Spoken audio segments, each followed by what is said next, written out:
Okay, ladies, here we are for chapter 2 of The Wounded Heart, and I apologize for the delay last week. We had a little bit of a break in between, so hopefully that game gave some extra time to integrate chapter 1. Starting on chapter 2, The Enemy, Sin and Shame.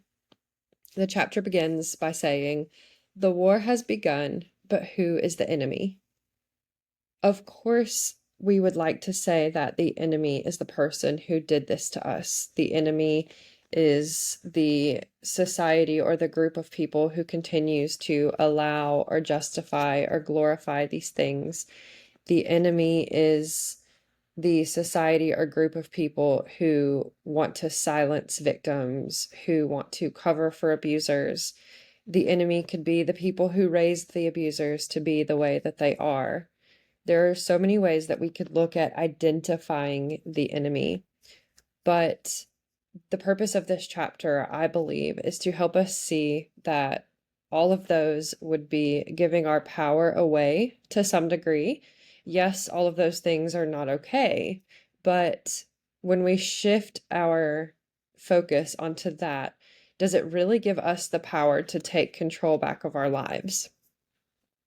So, the aim of this chapter in saying the enemy is sin and shame, and I'm going to give a different way to think about that word sin as we discuss this chapter.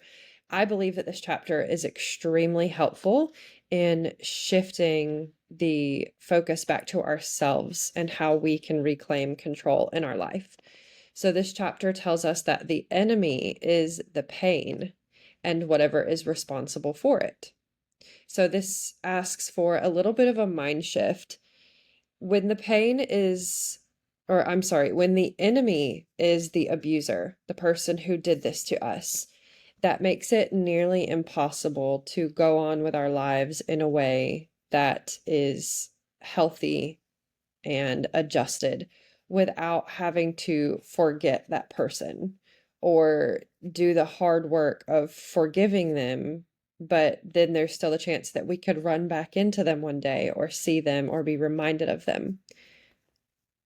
So we've decided, okay, I never want to be hurt again in that way. I'm never going to let this person hurt me again or another person like them.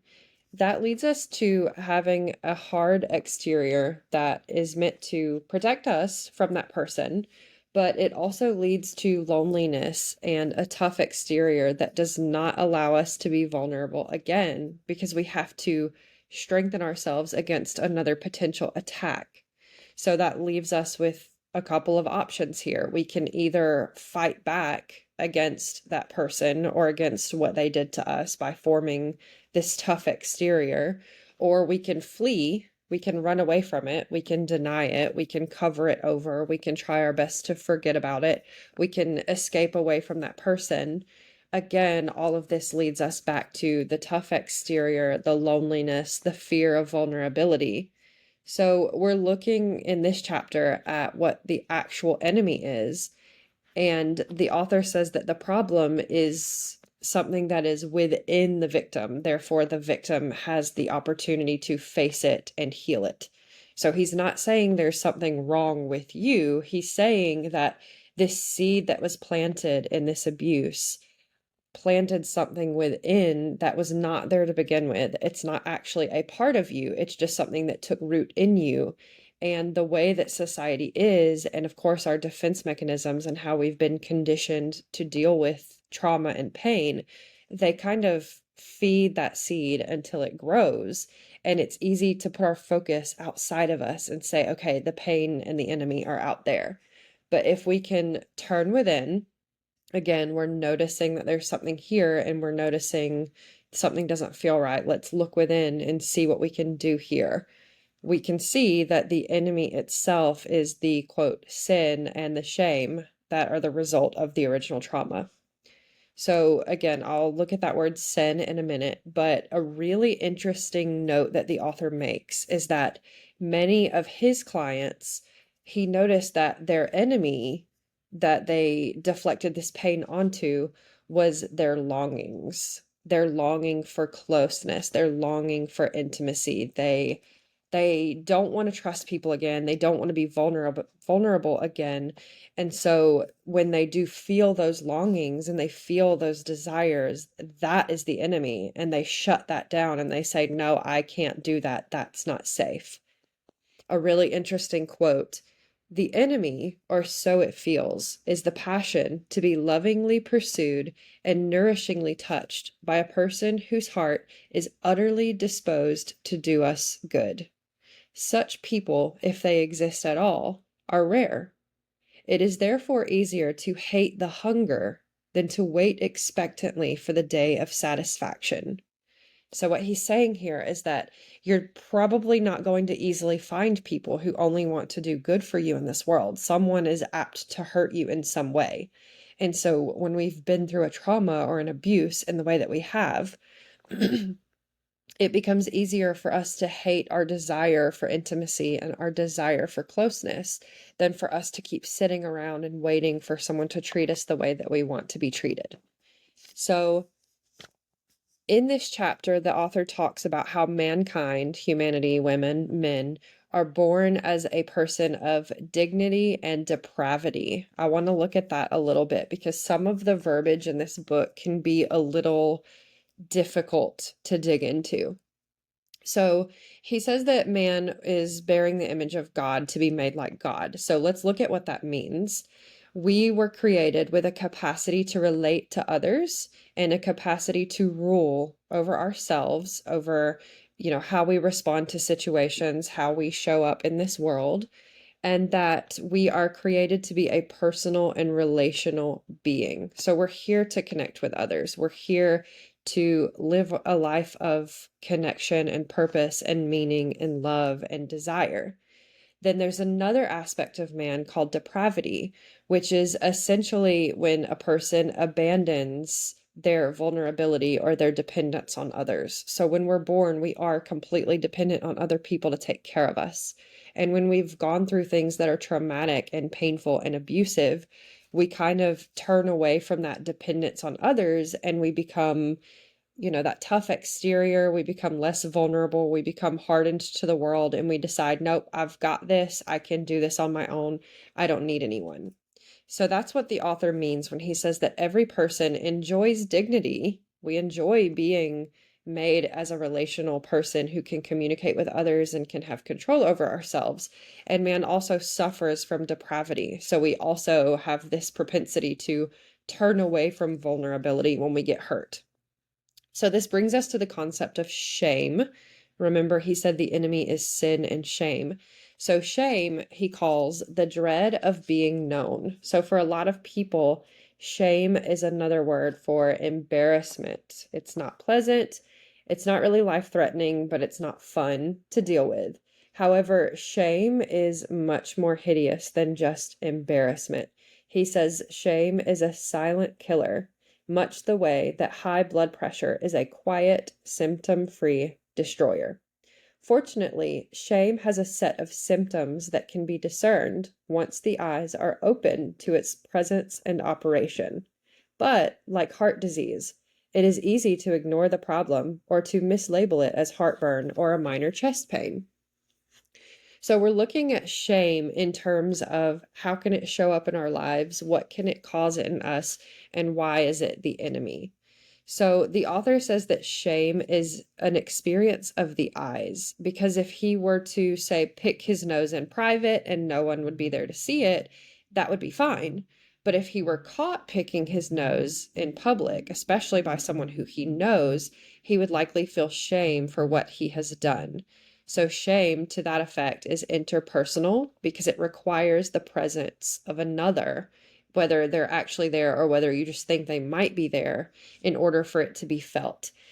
Personally, I think that shame goes much deeper than that, because once the seed is sown for shame to be there in your life, I think that it's like a coat of armor that we wear over us, where we're ashamed of being ourselves, we're ashamed of being authentic, we're ashamed of taking up space.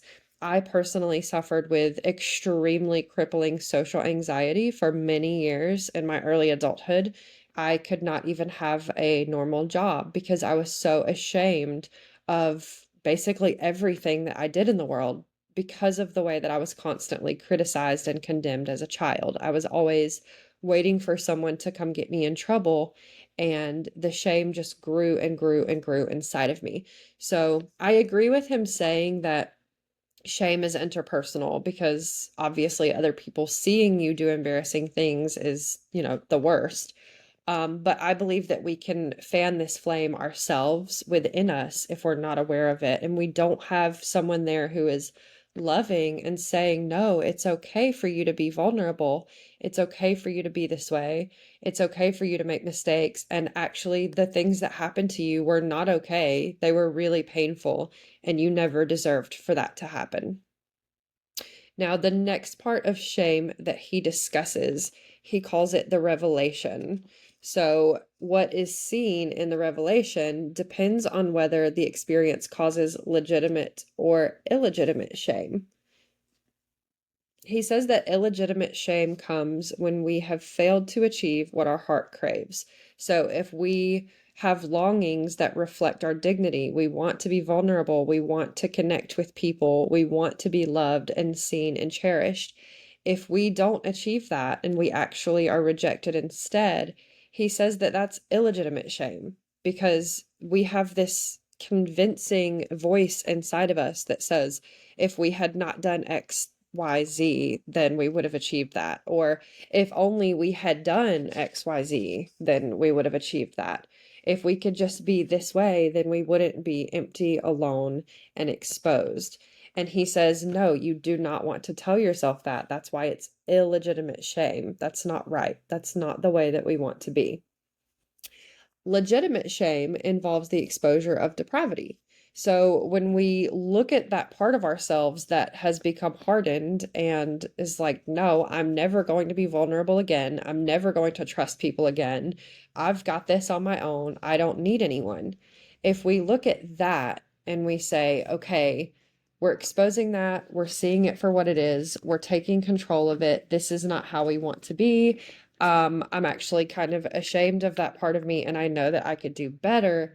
He's saying that that is what is legitimate shame, because that's when you're opening your heart to kindness and allowing change to come in, instead of blaming yourself for the parts of you that are meant to be beautiful and thriving and desiring connection. Instead, look at the parts of you that were planted by that seed of shame and say, no, this does not belong here. I do not want this to be here.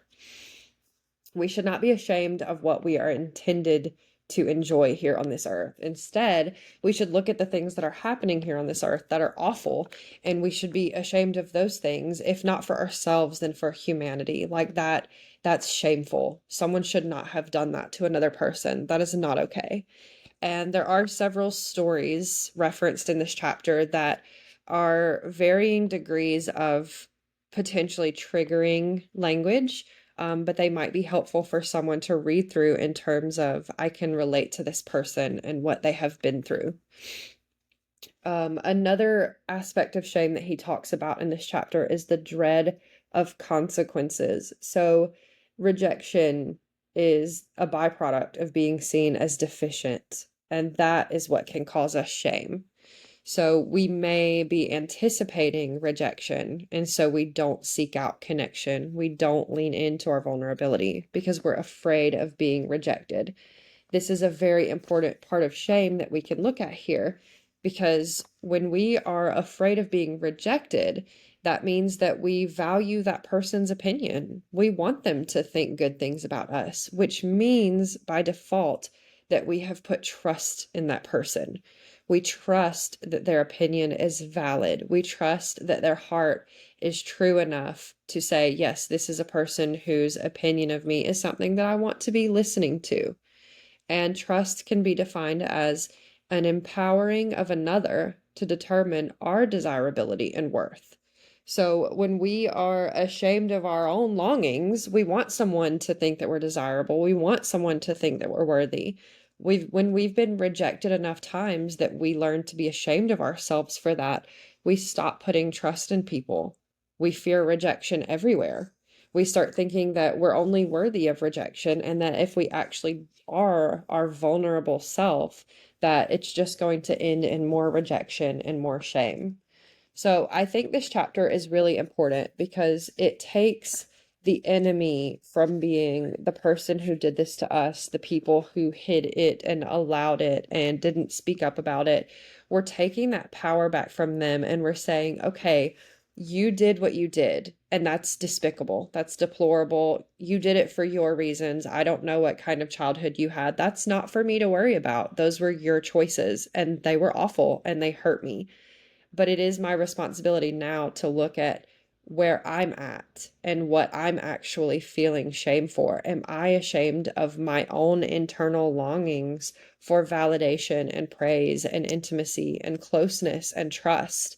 If so, I can look at that and say, okay, that is the enemy here. That is the thing that has been planted inside of me, which I don't want to have be a part of me anymore.